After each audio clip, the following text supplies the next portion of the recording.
10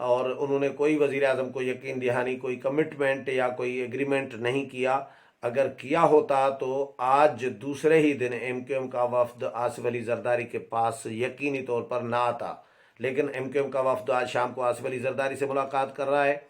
اور اسی طرح پھر بلاول بھٹو زرداری نے آج ایک تو پریس کانفرنس بلا لی، اور دوسرا بلاول بھٹو زرداری نے کھانا بھی دیا ہے اپنے جو ارکان قومی اسمبلی ہیں، صرف قومی اسمبلی کے جو ارکان ہیں پیپلز پارٹی کے، ان کو کھانا بھی دیا ہے اور ان کو بریف کریں گے تحریک عدم اعتماد کے حوالے سے کہ بھئی تحریک عدم اعتماد کی ضرورت کیوں پیش آئی اور اب کیا کرنا چاہیے، کیا ہونا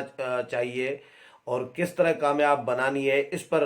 ظاہر ہے اپنے ارکان کو اعتماد بھی ملیں گے، بریفنگ بھی دیں گے، حکمت عملی بھی طے کریں گے، اور لانگ مارچ کے حوالے سے بھی اسپیشلی ان کا شکریہ بھی ادا کریں گے، مبارکباد بھی دیں گے۔ یہ سارے سلسلے ہوں گے۔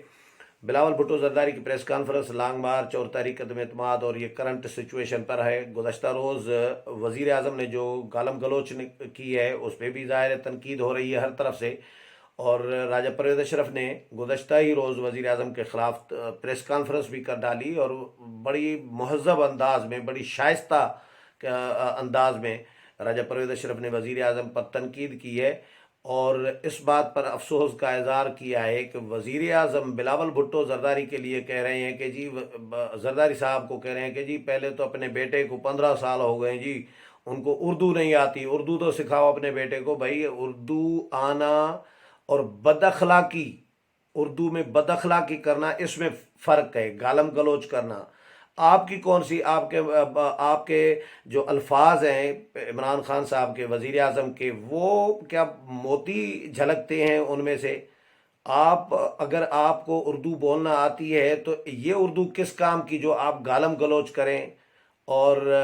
وزیر اعظم، چیف ایگزیکٹو ملک کے وزیر اعظم کے منصب پر بیٹھے ہیں آپ، اور آپ اردو بولنے پہ تو فخر کر رہی ہیں، لیکن گالم گلوچ کرنے پر کوئی آپ کو ندامت نہیں ہو رہی، افسوس نہیں ہو رہا کہ میں اپنے قوم کو کیا، قوم کے نوجوانوں کو کیا پیغام دے رہا ہوں، کیا میں ان کی لرننگ، کیا ان کی تربیت کر رہا ہوں، کیا سکھا رہا ہوں کہ وزیر اعظم جو ہے منصب پر بیٹھا ہوا شخص وہ بھی گالیاں دیتا ہے جی۔ تو گالم گلوچ جو وزیر اعظم نے کی ہے، یہ راجہ پرویز اشرف نے کہا کہ بھائی ٹوٹی پھوٹی اردو ہی صحیح، لیکن وہ سیکھنے کی کوشش کر رہے ہیں بلاول بھٹو زرداری، اور کم از کم ان کے زبان سے گندے الفاظ تو نہیں نکلتے، گالم گلوچ تو نہیں نکلتی۔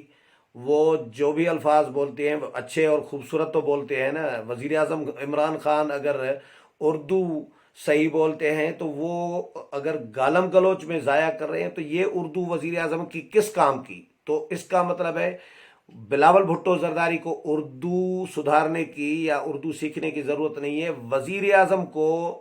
اپنی زبان بہتر کرنے کی ضرورت ہے کہ وزیر اعظم کے الفاظ کا چناؤ کیا ہونا چاہیے، وہ وزیر اعظم کو ضرورت ہے۔ لیکن وزیر اعظم کی ظاہر ہے اس وقت جو حالت ہے وہ قابل رحم ہو چکی ہوئی ہے، ان کی باتوں میں سے بھی یہ اندازہ ہو رہا ہے، اور حکومت بھی پریشان ہے۔ کیا ہوگا؟ اب اسمبلیاں نہیں توڑ سکتے، اسمبلیاں توڑنے کا آپشن گزر گیا۔ جب تک تحریک عدم اعتماد جمع نہیں تھی تب تک وزیر اعظم اسمبلیاں توڑ سکتے تھے اگر چاہتے تو، لیکن اب تحریک عدم اعتماد جمع ہو چکی ہے، آئینی طور پر، قانونی طور پر وزیر اعظم کے اسمبلیاں توڑنے کے اختیارات منجمد ہو گئے، سمجھے، فریز ہو گئے۔ اب جب تک تحریک عدم اعتماد پر فیصلہ نہیں ہوتا، ووٹنگ نہیں ہوتی، وہ مسترد ہو یا کامیاب ہو جو بھی، لیکن جب تک اس کا فیصلہ نہیں ہوتا کامیابی یا ناکامی کا، تب تک وزیر اعظم اسمبلیاں نہیں توڑ سکتے۔ تو اب وزیر اعظم کے پاس کیا کیا اور آپشنز ہو سکتے ہیں؟ وزیر اعظم کے پاس یہی آپشن تھا اسمبلیاں توڑنے کا، اور وہ اب ان کا فریز ہو گیا ہے، منجمد ہو گیا، اب اسمبلیاں نہیں توڑ سکتے۔ اب یہی کر سکتے ہیں کہ اپنے اتحادیوں کو منت سماجت کر کے ان کو راضی کرنے کی کوشش کر سکتے ہیں، یا جہانگیر ترین جو گروپ ہے ان کے ساتھ، اور جو ناراض ارکان ہیں پی ٹی آئی کے، جو نون لیگ اور باقی اپوزیشن جماعتوں کے ساتھ کمٹمنٹ کر چکے ہیں کہ ہم آپ کو ووٹ دیں گے تحریک عدم اعتماد میں وزیر اعظم کے خلاف، تو وہ کر سکتے ہیں، مطلب ان کو راضی کر سکتے ہیں، وزیر اعظم ان کے تحفظات دور کر سکتے ہیں، یہی آپشن ہے وزیر اعظم کے پاس بچنے کے۔ ہاں، میں نے پچھلے ویلاگ میں بتایا تھا، جگاڑ والے آپشنز بہت سارے ہیں کہ اسپیکر اسد کے سر کوئی جگاڑ نکالیں، اس میں کئی متعدد جگاڑ ڈسکس کیے جا رہے ہیں۔ فرض کریں کہ یہ بھی ہو سکتا ہے کہ جی ایوان میں اندر ممبران آ جائیں اور حکومت کے 160 ممبران، یا فرض کریں اس سے بھی کم ہو، اپوزیشن کے 180 سے بھی زائد ہوں، اور گنتی میں ڈنڈی مار دے۔ اسپیکر ڈنڈی مارتے رہے ہیں ماضی میں بھی، جو ہم نوٹ کرتے رہے ہیں قومی اسمبلی میں بیٹھ کے، قومی اسمبلی کی پریس گیلری میں، اور جو ممبران ہیں اپوزیشن کے وہ بھی یہ بات نوٹ کر رہے ہوتے ہیں۔ اسپیکر کورم کے معاملے میں ڈنڈی مار دیتے ہیں کہ کورم پورا نہیں بھی ہوتا، پھر بھی وہ گنتی کرا لیتے ہیں، گنتی کرانے کے بعد اناؤنس کر دیتے ہیں کہ جی کورم پورا ہے جی۔ تعداد نہیں بتاتے، یہ فگر نہیں بتاتے کہ اپوزیشن کے کتنے ہیں اور ایوان میں کتنے لوگ بیٹھے ہیں، یہ تعداد نہیں بتاتے، بس صرف یہ کہہ دیتے ہیں کہ جی کورم پورا ہے، جاری رکھو اجلاس۔ اپوزیشن چیلنج کرتی رہی ہے، متعدد بار اس طرح ہوا ہے کہ اپوزیشن چیلنج کرتی رہی ہے کہ جناب اسپیکر آپ غلط رولنگ دے رہے ہیں، کوئی کورم پورا نہیں ہے، ہم نے گنے ہیں، آپ دوبارہ گنتی کرائیں، لیکن وہ نہیں مانتے۔ اسی طرح متعدد بلوں پہ جو بہت ضروری بل منظور کرانے ہوتے ہیں حکومت نے، ان بلوں پہ بھی حکومت گنتی میں اسپیکر ڈنڈی مار دیتے ہیں، کیونکہ اسپیکر کو یہ ہدایات ہوتی ہیں حکومت کی طرف سے، اور ان ہدایات پر ان کو عمل کرنا ہوتا ہے، یہ کر رہے ہوتے ہیں۔ ویسے اسپیکر کو حکومت ہدایات نہیں دے سکتی اصولی اور قانونی طور پر، لیکن موجودہ اسپیکر کی میں بات کر رہا ہوں، ان کو ہدایات ملتی ہیں، اور ان ہدایات کے مطابق قومی اسمبلی کا اجلاس بھی چلا رہے ہوتے ہیں، بلڈوز بھی کر رہے ہوتے ہیں، ڈنڈی بھی مار لیتے ہیں۔ تو اب بھی اسپیکر کیا کیا ڈنڈی مار سکتے ہیں، اس پہ اپوزیشن نے بھی ظاہر ہے غور کیا ہے، اور حکومت ابھی نئے نئے نسخے نکال رہی ہے، نئے نئے جگاڑ تلاش کر رہی ہے کہ کس طرح اپوزیشن کی اس تحریک عدم اعتماد کو ناکام بنایا جائے، چاہے جگاڑی طریقے سے صحیح، آئینی طریقہ چاہے نہ ہو، غیر آئینی طریقہ ہی ہو۔ جگاڑی جو طریقہ ہوگا تو وہ تو غیر آئینی ہوگا نا، وہ آئینی طریقہ تو جگاڑ کا، آئین تو جگاڑ نہیں ہے نا، آئینی طریقہ نہیں کہہ سکتے، کہا جا سکتا ہے جگاڑ کو، تو یہ جگاڑ غیر آئینی طریقہ ہی ہوتا ہے۔ تو حکومت ان میں لگی ہوئی ہے۔ اپوزیشن نے بھی یہ ضرور ڈسکس کیے ہیں یہی آپشنز کہ حکومت یہ کرے گی جگاڑ، تو ہمارے پاس کاؤنٹر پلان کیا ہونا چاہیے، اس پر اپوزیشن بھی مشاورت کر رہی ہے۔ تو گزشتہ روز بھی میل ملاقاتیں ہوئی ہیں، اور رابطوں کا سلسلہ اپوزیشن کا آپس میں، اپوزیشن کا اتحادیوں کے ساتھ، اپوزیشن کا حکومتی ناراض ممبران کے ساتھ، یا اتحادیوں کا آپس میں رابطے بھی چل رہے ہیں، میل ملاقاتیں بھی چل رہی ہیں۔ آج بھی بہت امپارٹنٹ یہ ملاقاتیں میں نے بتائی، ایک تو ایم کیو ایم کے لوگ چودھری شجاعت حسین سے آج ملے ہیں، اور پھر شام کو ملاقات ہوگی آصف علی زرداری کے ساتھ۔ بلاول بھٹو زرداری نے پریس کانفرنس کی ہے، اپنے ممبران کو کھانے پہ بلایا ہے۔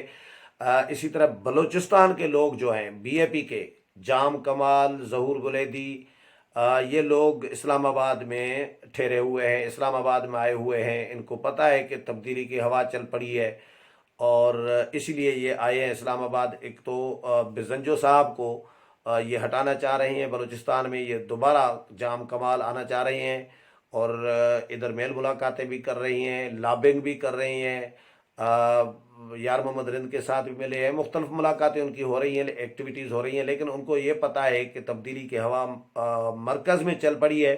تو اس کی لپیٹ میں صوبے بھی آئیں گے۔ تو ابھی سے ماحول جا کر ہم گرمائیں، ماحول جا کر بنائیں۔ تو وہ بھی میل ملاقاتیں بھی کر رہی ہیں، اور اپوزیشن کے ساتھ بھی اسپیشلی رابطے میں، حکومت پر سخت برہم نظر آ رہے ہیں، حکومت کے حوالے سے کہہ رہے ہیں، خود کہہ رہے ہیں جام کمال،